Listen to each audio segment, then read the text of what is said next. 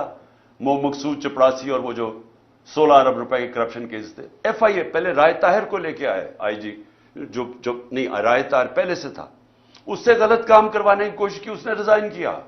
پھر آدمی لے کے آئے، پھر ساری ایف آئی اے کو صرف لگا دیا ہم سب کے اوپر، ہمارے اوپر کیسز کرنے کے لیے. ایف آئی اے کا ادارہ ختم کیا اپنے آپ کو بچانے کے لیے 16 ارب کیسز کے اور اپنا آدمی اور وکٹمائزیشن کے لیے.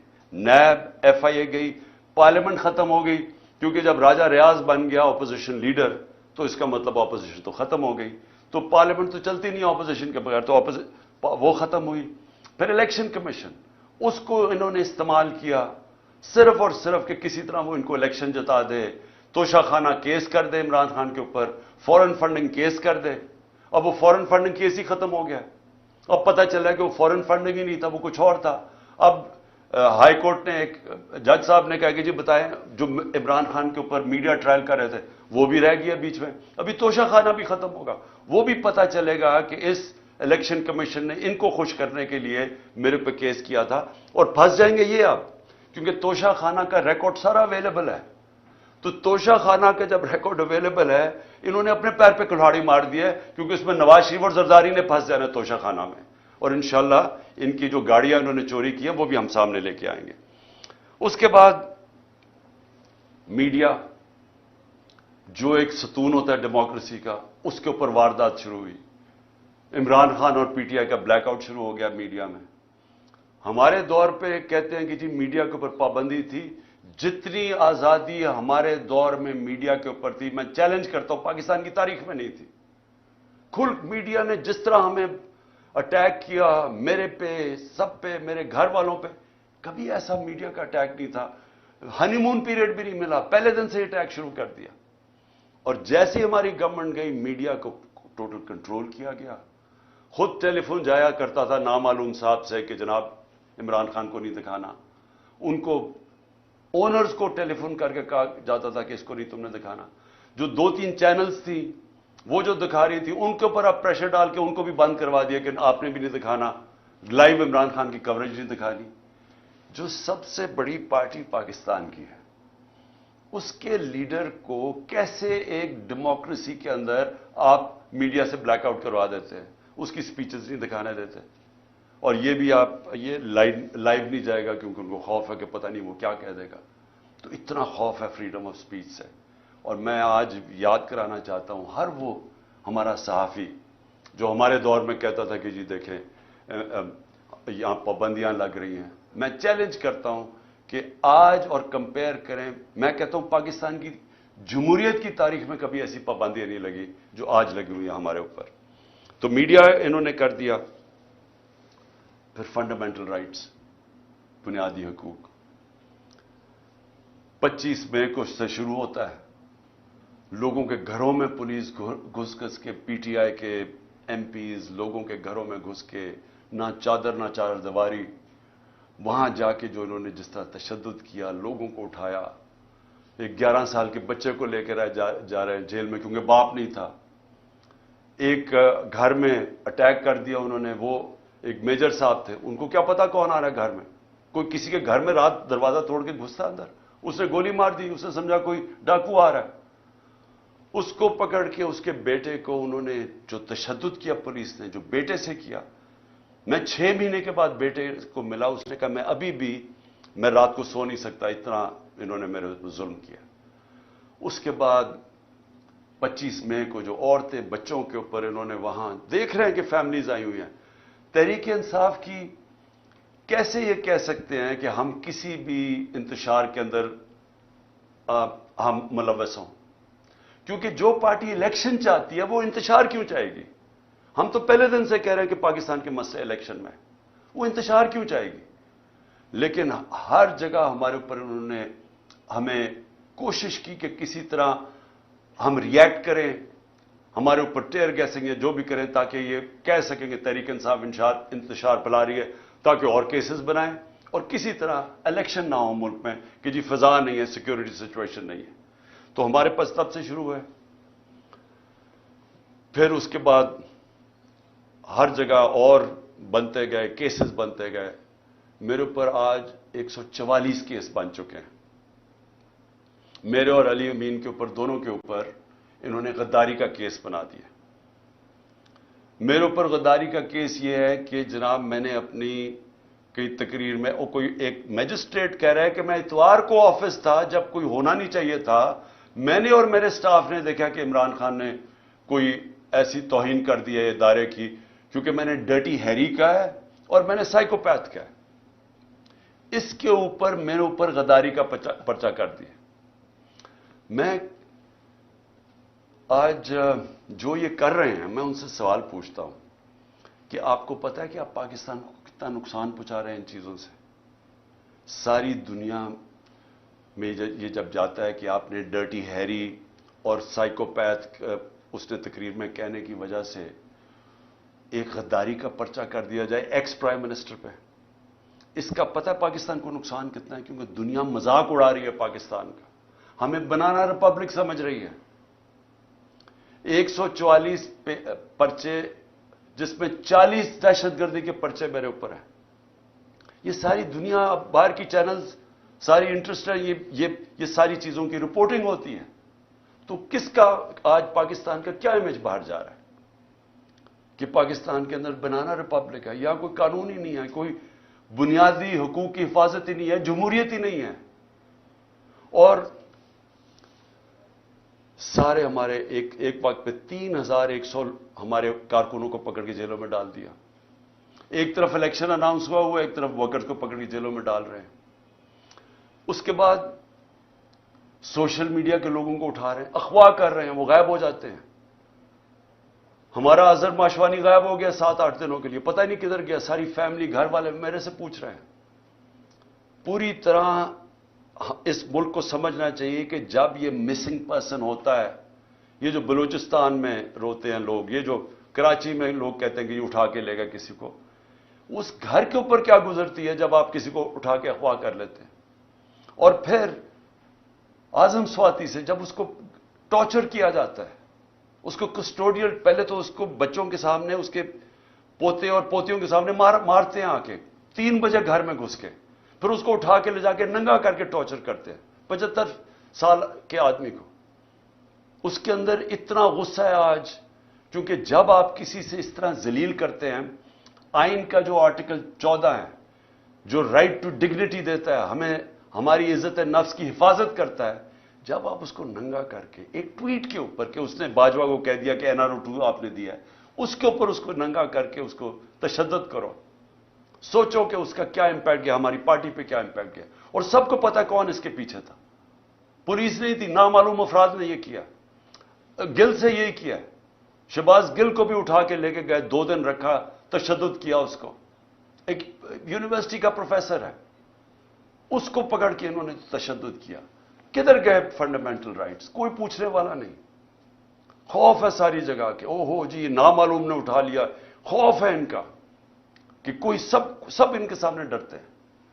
سوشل میڈیا کے بچوں کو پکڑا، کسی کو کبھی کوئی اٹھا لے، ان کی عجیب عجیب خبریں آئیں، پکڑ کے وہی ننگا کر کے ان کو ذلیل کر کے ان کو پھر گھر واپس دے کہ آپ نے کچھ نہیں کہنا، آپ نے کسی کی تنقید نہیں کرنی. کوئی یہاں ایک ایسے انٹچبلز ہیں، ان کا نام بھی نہیں آپ نے لینا. یعنی یہ کوئی مشرف کے مارشل لا کے اندر ہم نے کبھی اس طرح کی سختی نہیں دیکھی. میں نے کبھی اس طرح، میں اپوزیشن میں تھا، کبھی میں نے اس طرح کا ظلم نہیں دیکھا جو ہمارے اوپر ہوا ہے اور ہوتا جا رہا ہے، رکتا نہیں ہے. ہمارے جو لوگوں کو اٹھاتے ہیں وہ سب بتاتے ہیں، ان کو پکڑ کے لے جاتے ہیں. روزوں میں انہوں کو اٹھایا، نہ ان کو روزہ کھولنے دیا، گندا پانی دیں، پھر کوئی نامعلوم افراد آ جائے ان سے پکڑ کے لوگوں کو ان کو پھینٹا لگایا ان کو. اور پولیس کا میں یہ کہہ دوں کہ زیادہ تر پولیس ہمارے ساتھ سمپیتھیٹک تھی. لیکن میں اب اپنے گھر کا بتانا چاہتا ہوں کہ میرے گھر کے اوپر جو یہاں اٹیک ہوا. دیکھیں پہلے آپ سمجھ جائیں کہ وہ ہوا تھا، ایشو تھا کیا، وہ وارنٹ کس چیز کی تھی. وارنٹ یہ تھی کہ ایک میجسٹریٹ کے کورٹ نے کہا کہ عمران خان کو وہاں ایک کیس کے اندر اپنی حاضری دینی ہے بیل کے لیے. میں کیوں نہیں جا سکا؟ پہلے مجھے گولی لگی ہوئی تھی. 3.5 مہینے میں میری ٹانگ ٹھیک نہیں تھی، ٹریول نہیں کر سکا. اس کے بعد میں نے ساری عدالتوں میں، ہائی کورٹ اسلام آباد جانا شروع کیا. اس عدالت میں اس لیے نہیں جا سکا کیونکہ وہ کچہری میں، ایف ایٹ کچہری میں جدھر وہ عدالت ہے، ادھر 2 دفعہ دہشت گردی کے حملے ہوئے ہیں. ججز اور وکیل وہاں مر چکے ہیں اس میں. اس لیے ہماری سیکیورٹی، کیونکہ گورنمنٹ کا کام ہے مجھے سیکیورٹی دینا، یہ دے نہیں رہے. انہوں نے جو پرائم منسٹر کی بھی سیکیورٹی تھی، ایکس پرائم منسٹر، وہ بھی ہٹا لی ہے، اور اس جگہ کے اوپر سیکیورٹی تھی نہیں. تو ان سے وکیلوں نے درخواست کیا میجسٹریٹ کو کہ وہ آپ دوسرے عدالت میں چلے جائیں تو ہم آ جائیں گے. اس کے اوپر اس نے میری وارنٹ نکال دی. وارنٹ نکلی تھی بنی گالا کے لیے، لے کے آنا تھی، اور انسپیکٹر نے وارنٹ لے کے آنا تھا. وہ ڈی آئی جی وہ بنی گالا کی وارنٹ لے کے یہاں جاتا ہے، اس کا پروسیجر ہی بالکل غلط ہے. پہلے تو وارنٹ یہ تھی کہ عدالت میں آنا تھا 18 کو، وہ میں ویسے ہی جا رہا تھا عدالت میں، لیکن وہ وارنٹ یہ 3-4 دن پہلے آ گئے یہاں کہ جی آپ کو ہم نے اریسٹ کرنا ہے. بالکل غلط تھا، غیر قانونی تھا. اس کے بعد انہوں نے جب یہاں پولیس فوج جمع کر دی، جس طرح کہ دنیا کا سب سے بڑا دہشت گرد یہاں چھپا ہوا ہے، 3 طرف سے پولیس. تو شام کو میں نے وکیل کے ذریعے اشتیاق خان جو پریزیڈنٹ ہے لاہور بار ہائی کورٹ کا، اس نے میں نے ایشورٹی بانڈ دیا کہ میں پہنچ رہا ہوں وہاں 18 کو، اور جب وہ ایشورٹی بانڈ مل جائے قانون کے مطابق اریسٹ نہیں کر سکتے. وہ سی پی او وہ لیتا ہی نہیں ہے بانڈ، کیونکہ نیت کچھ اور تھی. نیت کیا تھی یہ ذرا میں آپ سب کو بتا دوں. نیت ان کی یہ تھی کہ 2 قسم کے ان کے سامنے ماڈل تھے جو میرے اوپر آزمائے. پہلے تھا سلمان تاثیر کا قتل. وہ دینی انتہا پسند ہیں جو وزیر آباد جس کے نام پہ انہوں نے یہ پلان کر کے کیا ہوا تھا. پہلے انہوں نے ایک کیمپین چلائی کہ عمران نے توہین مذہب کر دی ہے. میں نے تب پبلک میں کہا کہ یہ اب سلمان تاثیر ٹائپ قتل کرائیں گے میرا دینی انتہا پسند سے، اور وہی ہوا. وہ اس نے میرے پہ واردات کی وزیر آباد میں. اس کے بعد کور اپ کیا گیا. پہلے تو میری ایف آئی آر نہیں رجسٹر کی، مجھے پتا تھا وہ کون 3 لوگ ہیں جو پیچھے تھے، کیونکہ میں تو پہلے سے کہہ رہا تھا کہ یہ میرے اوپر واردات ہونی ہے. اس کے بعد جب واردات ہوگی انہوں نے سیبوٹاج کیا جے آئی ٹی کی، کیونکہ اگر وہ فائنڈنگ سامنے آ جاتی تو پتا چل گیا تھا 3 شوٹر ہیں، ایک تھا ہی نہیں. تو وہ دینی انتہا پسند کا جو انہوں نے بوگی بنائی تھی وہ تو ختم ہو گئی تھی. تو انہوں نے وہ سیبوٹاج کی. کون تھے پیچھے؟ وہ طاقتور جو سارے پاکستان میں وہ طاقتور جو فیصلہ کرتا وہی ہوتا ہے، وہ پیچھے تھے. اس کے بعد اگلا پلان بنتا ہے یہ جو میرے گھر پہ یہ اٹیک، یہ دوسرا ماڈل تھا مرتضی بھٹو ٹائپ قتل، کہ انہوں نے اٹیک کرنا تھا، یہاں ہو رہا ہے، اور اسی کے اندر جناب عمران خان کو قتل ہو گیا. تو وہ مرتضی بھٹو کا ماڈل تھا. یہاں پہلے کیا، ساری رات اٹیک کرتے رہے، اتنی پولیس رینجرز، جس طرح کا انہوں نے کیا سب غیر قانونی تھا. مقصد کچھ اور تھا. مقصد یا قتل کرنے کا تھا، یا پھر اٹھا کے جیل کے اندر کوئی زہر دے دینی تھی، جو کہ ان کا وہ جس طرح 4 مرے ہیں ہارٹ اٹیک سے شہباز شریف کے گواہی، وہ دوسرا وہ ماڈل تھا. اس کے بعد میں جاتا ہوں اسلام آباد، ادھر دوسرا پلان، پھر مرتضی بھٹو پلان بنا ہوا تھا. اندر پہلے انہوں نے مجھے اکیلا کرنا تھا، اندر جانا تھا، ہمارے رینجرز پولیس بھرے ہوئے تھے، نامعلوم افراد. تو وہ تو شکر ہے ہمارے اندر جو وکیل تھے ان کو بھی مارا، شبلی فراز کو مارا وہاں. اور اس نے جلدی سے انہوں نے آ کے بتایا کہ یہاں نہ ہو، یہاں تو ٹریپ ہے، ڈیتھ ٹریپ ہے. وہ اللہ نے وہاں سے بچایا. تو یہ سارا پلان بنا ہوا تھا عمران خان کو راستے سے ہٹانا. وہ کیونکہ 37 میں سے 30 بار الیکشن ہم جیت چکے تھے، پاکستانی قوم ہمارے ساتھ کھڑی ہو گئی تھی، ڈر ان کو الیکشن سے لگ چکا تھا، الیکشن سے یہ بھاگ رہے تھے. اور اس الیکشن سے بھاگنے کے لیے ان کو ڈر یہ تھا کہ اگر اس کو جیل میں بھی ڈالتے ہیں تو اس کی پاپولیرٹی اوپر چلی جائے گی، لہٰذا اس کو قتل کرو، راستے سے ہٹاؤ. تو یہ جو 144 کیسز ہیں یہ سارا اسی کی کڑی ہے. پھر اسی دور میں میڈیا کا کیا، یعنی جو بنیادی حقوق تو تباہ کر دیے انہوں نے. جو ابھی علی امین کو پکڑا، اب علی امین کو کس طرح پکڑا؟ اس کو پولیس، اس کا جو ڈی پی او پکڑنے آیا، اس نے سٹیٹمنٹ دی کہ جو بھی ہو جائے میں نے اس کو پکڑ کے لے کے جانا ہے، عدالت بھی نہ اسے جانے دے. یعنی ایسا کہ ٹارگٹ کر کے جو مین لوگ ہیں عمران خان کے ساتھ، ان کو پکڑ کے جیلوں میں ڈالنا ہے. اگر عمران خان نہیں تو مین لوگوں کو جیلوں میں ڈالو. اچھا، اس کے بعد معاشیت. اب ذرا معیشت کیا تھی؟ میں نے شروع میں آپ کو بتایا کہ اکانومی گرو کر رہی تھی. انڈسٹری 17 سال میں لارج سکیل مینوفیکچرنگ انڈسٹری 10% کی ریٹ پہ گرو کر رہی تھی، 10% پہ، جو کہ بڑی انڈسٹری ہوتی ہے جس سے سب سے زیادہ روزگار ملتا ہے. 3 سال میں 55 لاکھ لوگوں کو مزید روزگار ملا. یہ بھی ورلڈ بینک کی ہے. اور ہمارا جو زراعت ہے وہ 4.5% پہ گرو کر رہی تھی. 2 سال مسلسل بمپر کراپس ہوئی. کیوں؟ کیونکہ ہم نے پیسہ، گنا کا جو فصل تھی اس کا پورا پیسہ دینے دیا. ہم نے شوگر مل مافیا کو، جو بیچارے کسان کے اوپر ظلم کرتے ہیں، اس کے حق مارتے ہیں، ہم نے ان کو ٹائم پہ پیسے دلوائے، پوری قیمت دلوائے. انہوں نے پیسہ اپنی زمینوں پہ لگایا. تو سب سے زیادہ پیسہ زراعت میں گیا ہمارے دور میں، اور اس کی وجہ سے انہوں نے، ہماری فصلیں بھی زبردست ہوئی، زراعت بھی بڑھ رہی تھی، انڈسٹری بھی بڑھ رہی تھی. آئی ٹی کی ایکسپورٹس جو مستقبل ہے 75% 2 سالوں میں بڑھی. تو ملک تو صحیح راستے پہ جا رہا تھا. ریکارڈ ہماری ٹیکس کلیکشن ہو رہی تھی.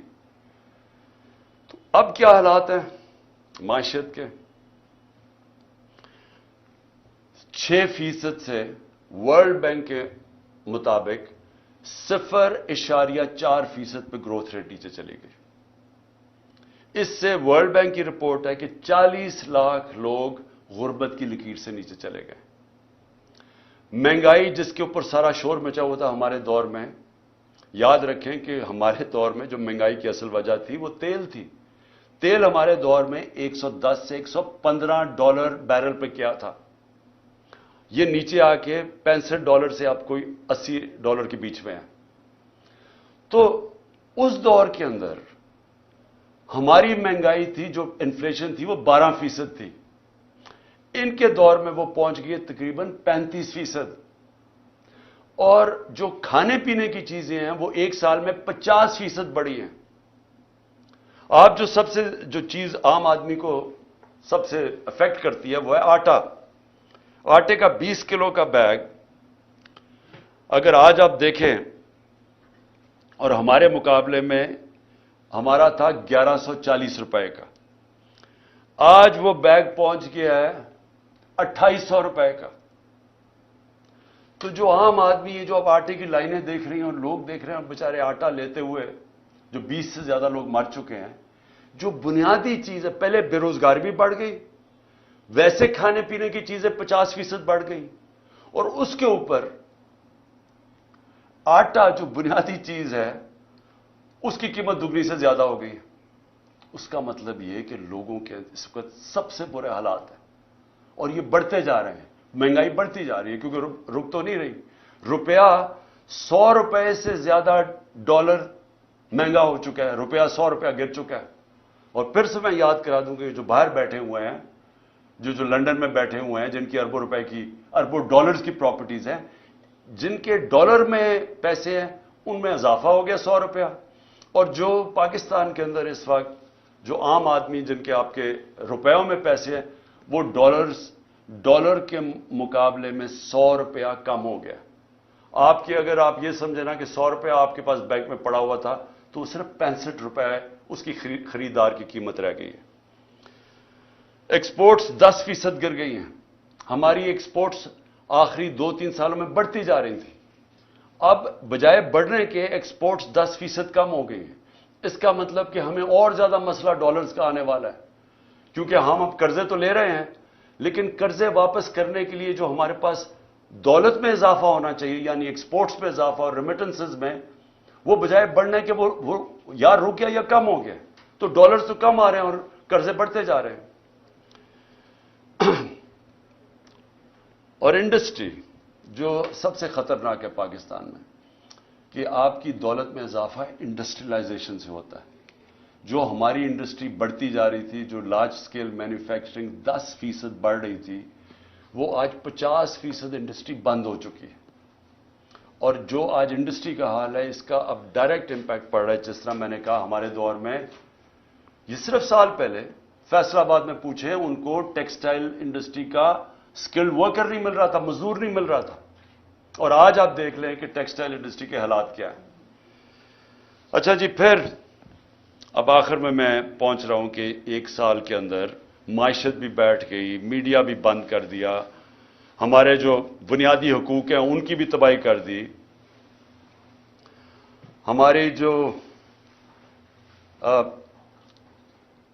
ہماری جو ٹیررزم ہے پاکستان میں، جو ٹورزم کی طرف چلے گئے تھے، باہر کی برٹش ایئرویز، باہر کی airline, Virgin Atlantic airlines آنی شروع ہو گئی تھی پاکستان میں، کرکٹ ٹیمز آنی شروع ہو گئی تھی، وہ آج پھر دہشت گردی بڑھتی جا رہی ہے. کیونکہ امن تھا تو یہ سب آ رہے تھے، تو ان کے دور میں دہشت گردی بڑھتی جا رہی ہے. اب آخر میں اپنی بات ختم کرتا ہوں. اب پاکستان کدھر جا رہا ہے؟ ساری قوم کو ہمیں اب سوچنا چاہیے کہ ہمارا ملک جا کدھر رہا ہے. سارے ادارے ہمارے گئے، پارلیمنٹ ہماری گئی. جس طرح پھر سے دیکھیں، ملک چلتا ہے اداروں کے اوپر. پارلیمنٹ ایک ادارہ ہے، پارلیمنٹ کی آج حیثیت ختم ہو گئی ہے. آج پارلیمنٹ کے اندر کورم ہی پورا نہیں ہوتا، تو اس کو کوئی شوق ہی نہیں ہے پارلیمنٹ میں. اس کا مقصد ہی ختم ہو گیا جب اپوزیشن ختم ہو گئی. لیکن جو گورننس کے ادارے ہیں وہ گئے ہیں. جب آپ کی الیکشن کمیشن کے اوپر اعتماد اٹھ جائے، جب نیب ختم ہو جائے، جب ایف آئی اے ختم ہو جائے جس نے انویسٹیگیٹ کرنا ہے کرپشن، ان کو صرف استعمال کرو وکٹمائزیشن کے لیے. کیئر ٹیکر گورنمنٹ، اب کیئر ٹیکر گورنمنٹ بھی ایک ادارہ ہے. وہ کیئر ٹیکر گورنمنٹس بنی اس لیے تھی کہ یہ نیوٹرل ہوں گی، تاکہ نیوٹرل گورنمنٹ نیوٹرل امپائر بنیں گی الیکشنز کروانے کے لیے. یہ اس لیے بنی تھی. یہ جو کیئر ٹیکر گورنمنٹ بنی ہے، کوئی تصور کر سکتا ہے اس طرح کے لوگوں کو کوئی نیوٹرل کہہ سکتا ہے؟ 3100 کارکنوں کو پکڑ کے جیل میں ڈال دیں، میرے گھر پہ حملہ کر دیں. میں جاتا ہوں اسلام آباد، پیچھے میری بیوی اکیلی گھر پہ، وہ پورا دعویٰ بول دیتے ہیں، مارتے ہیں ان کو، نوکروں کو مارتے ہیں، خنسامے کو لے جاتے ہیں. اچھا، خنسامے سے سوال کیا پوچھتے ہیں یہ نامعلوم افراد؟ یہ بھی سن لیں کہ جی عمران خان کے جو گھر پہ جو کمرے میں اس کے شیشے لگے ہوئے ہیں، اس خنسامے سے پوچھ رہے ہیں کیا وہ بم پروف ہیں یا بلٹ پروف ہیں. پھر اس سے پوچھ رہے ہیں کہ جناب کتنا راستہ ہے کچن سے عمران خان کے بیڈ روم کی طرف. یہ خنسامے سے سوالات پوچھ رہے ہیں. وہ اور ہے کہ وہ کھاتا کیا ہے تاکہ وہ زہر دینے کے لیے پتہ چل جائے کھاتا کیا ہے. یہ ہمارے ملک کے حالات ہیں. وہ بیچارے خنسامے کو مار مار کے وہاں پہلے لے جاتے ہیں. اب یہ سوال پوچھ رہے ہیں اس سے، اور اس بیچارے غریب آدمی کو پھر اپنا ایسٹ بنانے کی کوشش کر رہے ہیں کہ تاکہ آگے سے جاسوسی کریں ان کے. پہلے بھی میرے جو اسلام آباد کے جب میں پرائم منسٹر تھا، وہ دونوں میرے جو نوکر تھے، میرے جو گھر میں کام کرتے تھے، ان دونوں کو پے رولز پہ رکھ لیا نامعلوم افراد نے. ان سے بھی یہ پوچھتا ہے کھانا کیا کھاتا ہے. یہ سوچیں، یہ ملک کے حالات ہیں کہ کیا اگر مارنے کی آپ نے کوشش کر رہی ہے تو کوئی عقل سے ہی کر لیں، کسی تھوڑی سی عقل ہی استعمال کر لیں. اس طرح بھونڈے طریقے سے کھلے عام کبھی وہ پورا گھر پہ دعویٰ بول دیتے ہیں، وہاں ادھر کر دیتے ہیں، یا پھر زہر کی اچھا جی کھانا کیا کھا رہا ہے، اور پھر گھر کا جی بلٹ پروف ہے یا بم پروف ہے اس کا کمرہ. تو میں آج آخر میں یہ پوچھنا چاہتا ہوں کہ ہم جا کدھر رہے ہیں. ادارے جب ایک ملک کے ختم ہو جاتے ہیں، ملک ختم ہو جاتا ہے. ملک چلتا ہے اداروں کے اوپر، آپ کی بیوروکریسی کے اوپر، آپ کا جوڈیشل سسٹم کے اوپر. وہ ادارے جو گورننس کے ادارے ہیں، پولیس کا ادارہ ہے، پولیس سے یہ کام کروائے جا رہے ہیں. اچھا، پولیس ہمیں خود آپ آ کے کہتی ہے جی یہ بڑا غلط کر رہے ہیں، ہم نہیں کر رہے، ہمیں پیچھے سے حکم ہے. اب یہ پیچھے سے نامعلوم افراد بیٹھے ہوئے ہیں، وہ پیچھے سے ان سے کام کروا رہے ہیں. پولیس والے اب کہتے ہیں. وہ جب ہمارے لوگ جیل میں گئے انہوں نے کہا جی پولیس نہیں کرتی تھی، وہ بعد میں نامعلوم افراد آتے تھے شلوار قمیض میں، وہ آ کے ان کے اوپر تشدد کرتے تھے. یہ ہے آج پاکستان کا حال. اور کس کو یہ اوپر رکھ رہے ہیں؟ اس ملک کے نامور ڈاکوؤں کو.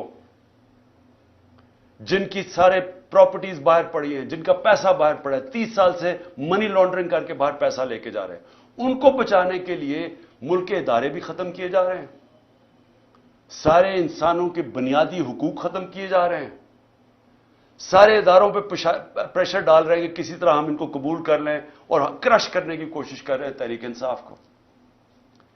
ایسے پولیٹیکل پارٹیز کرش نہیں ہوتی. میں یہ آج ساروں کو پیغام دے رہا ہوں, یہ صرف اور صرف ہم ملک کو نقصان پہنچا رہے ہیں. فاطمہ جناح کا جب الیکشن ہوا ایوب خان سے, تو یہ حربے استعمال کیے گئے اس کو ہرانے کے لیے. اس کا کیا ہوا نقصان؟ ادھر سے شروع ہوا ایسٹ پاکستان کی علیحدگی. مجیب الرحمان ان کے ساتھ تھے, فاطمہ جناح کے ساتھ. ایسٹ پاکستان نے فاطمہ جناح کو ووٹ دیا تھا. یہاں حربے استعمال کر کے اس کو ہرایا گیا. کیا نتیجہ ہوا اس کا؟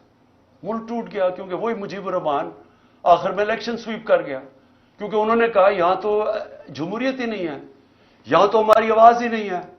اور جب وہ الیکشن جیت گیا, election free and fair election وہ جیت گیا, 1970 کا الیکشن سب سمجھتے ہیں فری اینڈ فیئر. وہ جب جیت گیا, اس کی مینڈیٹی مانگنا, ملک ٹوٹ گیا. اب وہی حربے پھر استعمال کیے جا رہے ہیں کہ جو سب سے بڑی جماعت ہے, اس کے ڈر سے کہ وہ الیکشن نہ جیت جائے, سارے پاکستان کا نظام کا بیڑا غرق کر رہے ہیں. ہر وہ ادارہ ختم کر رہے ہیں کہ کسی طرح ان کو جتا دے, چوروں کو, ان کو کسی طرح یا الیکشن ہونا یا یہ جیتے نا. یہ جو اب سپریم کورٹ سے ہو رہا ہے, میں سوال یہ پوچھتا ہوں کہ میں نے آئین دیکھ کے, وکیلوں کو کنسلٹ کر کے, آئین کے مطابق میں نے اپنی گورنمنٹ جب ڈیزالو کی, اور اس لیے کہ ہم کام نہیں کر سکتے تھے, اور ہم یہ سمجھتے تھے کہ الیکشن ایک ہی راستہ ہے, اور ابھی میں سمجھتا ہوں کہ الیکشن کے بغیر کوئی دوسرا راستہ نہیں ہے. ہم اپنی گورنمنٹ ڈیزالو کرتے ہیں, ادھر سے پتہ چلتا ہے جی وہ اور ایشو اٹھ جاتا ہے کہ جی وہ 100 موٹو یا نہیں 100 موٹو. بھائی 100 موٹو میں تو ہماری گورنمنٹ گئی تھی 1 سال پہلے, 100 موٹو میں تو گئی تھی, یہی ججز تھے, تب وہ ٹھیک تھا. اب وہ 100 موٹو لیتے تو آپ کہتے جی وہ بجائے یہ فیصلہ کریں جی 90 دن کے اندر الیکشن ہونے چاہیے نہیں, کیا آئین کیا کہتا ہے؟ تو آئین تو واضح ہے. بجائے اس کے اوپر بات کرنے کے کبھی کوئی جی آپس میں ججز کو تقسیم کروا دو, ان کی آپس میں انتشار کروا دو, ملک کا بیڑا غرق کروا دو, کسی طرح الیکشن نہ ہو. وہ باہر بیٹھا ہوا جو ہے, اور یہ زرداری ہے, میں بتاؤں ان کا پاکستان میں انٹرسٹ کیا. میں پھر سے پوچھتا ہوں, چھٹیاں باہر, جب اقتدار سے نکلتے ہیں پھر باہر بھاگ جاتے ہیں, بڑے بڑے محلوں میں وہاں رہ رہے ہیں, شاپنگ باہر ہیں, سرجریز باہر ہیں, سب کچھ باہر ہے, بزنسز باہر ہیں, اس کے بچے 2 باہر کہتے ہیں پاکستان نیشنل ہی نہیں ہے. 3 دفعہ پرائم منسٹر کے بیٹے کہتے ہیں پاکستان نیشنل اس لیے نہیں ہے, یہ جواب ہی نہیں دے سکتے کہ اربوں روپے کی پراپرٹیز کدھر سے آئیں ان کے پاس. اور وہ بیٹھ کے فیصلے کر رہے ہیں پاکستان پہ, اور وہ فیصلہ کر رہے ہیں لنڈن پلان کے تحت کہ کیونکہ میں الیکشن نہیں جیت سکتا اس لیے الیکشن نہ کرواؤ اور پی ٹی آئی کو کرش کرو. اور وہ کہہ رہے ہیں کہ میں یہ جو میری اگریمنٹ ہے وہ پوری کرو, اور اس میں یہ چل رہا ہے, ملک کا بیڑا غرق ہو رہا ہے, اکانومی بیٹھ رہی, کوئی فکر نہیں ہے کہ ملک کی معیشت تباہ ہو رہی ہے. نہ پاکستان, 80% پاکستان کا بزنس مین کہتا ہے کہ ہمیں اس گورنمنٹ پہ اعتماد ہی نہیں ہے, لیکن پھر ان کو بٹھایا ہوا نہیں جی وہ تو ابھی اکتوبر میں نہیں, الیکشن اور آگے جا رہے ہیں, جب تک یہ جیتیں گے نہیں, جب تک غلط فہمی یہ ہے کہ کہیں یہ لوگ تھوڑی دیر کے بعد شاید ان کو اچھا سمجھنا شروع ہو جائے. وہ کیسے اچھا سمجھیں گے؟ کون سی چیز کریں گے کہ ملک کو اس دلدل سے نکالیں گے؟ ان کے پاس تو راستہ ہی کوئی نہیں. آپ اور ان کے لیے ملک کے آئین کو بھی نقصان پہنچانے کی کوشش ہو رہی ہے, عدلیہ کو بھی تقسیم کرنے کی, ادارے بھی ختم, فنڈامنٹل رائٹس بھی ختم, ہمارے اوپر بھی 144 کیسز. اور پھر سے میں کہتا ہوں کہ ملک کا مذاق اڑا ساری دنیا میں, ساری دنیا میں پاکستان. اب کیا مجھے یہ بتائیں, جب یہ کہے گئے گورنمنٹ کہے گی کہ ہم سپریم کورٹ کا فیصلہ نہیں مانتے, تو کس انویسٹر نے پاکستان میں آنا ہے؟ جب آپ ایک انویسٹر کو جب پاکستان کی جسٹس سسٹم میں اعتماد ہی نہیں ہے, وہ کون اپنا پیسہ لے کے آئے گا پاکستان میں؟ پاکستانی اپنا پیسہ باہر لے کے جا رہے ہیں, وہ جا کے باہر انویسٹ کر رہے ہیں. اور پھر جس ملک کے اندر اگر یہ چیزیں وہ سنیں کہ ایک ایکس پرائم منسٹر کو غداری میں اس لیے اس کے اوپر کیس کر دیا کیونکہ اس نے ڈرٹی ہیری اور وہ سائیکوپیتھ لکھ دیا ہے. دنیا مذاق اڑائے گی. اس کو بنانا ریپبلک کہتے ہیں. بنانا ریپبلکس میں انویسٹمنٹ نہیں آتی. بنانا ریپبلکس میں سے سارے ان کے لوگ پیسے چوری کر کے باہر بھیج دیتے ہیں, منی لانڈرنگ کرتے ہیں. وہاں ساری جگہ شریف اور زرداری بیٹھے ہوئے ہیں.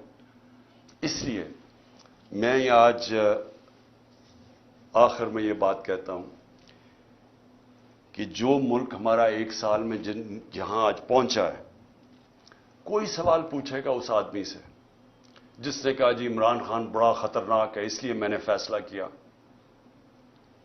اور اس لیے اس نے فیصلہ نہیں کیا, اس نے فیصلہ اور وجوہات سے کیا تھا. وہ ایکسٹینشن اس کا بہت بڑا وجہ تھی.